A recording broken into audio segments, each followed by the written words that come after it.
नन्ही सी उम्र में इतनी बड़ी सज़ा। सियालकोट में सफाक बाप ने 3 साला बेटे को लहू लहान कर दिया।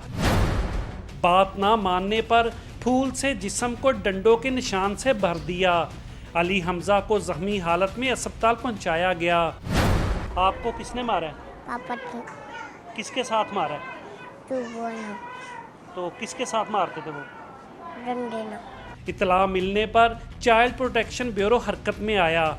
बच्चे को तहवील में लिया, बाप को पुलिस के हवाले किया। वालिद को जब पुलिस के हवाले कर दिया हमने, बच्चे को अब आज हमने कोर्ट में पेश करके उसकी लीगल कस्टडी ले लिया और बच्चा अब हमारे पास रहेगा और वालिद के खिलाफ हम इंशाल्लाह कार्रवाई करेंगे। पुलिस ने जालिम बाप तजम्मल शाह के खिलाफ मुकदमा दर्ज कर लिया है। मजीद खबरों और अपडेट्स के लिए विजिट कीजिए newsalert.com.pk।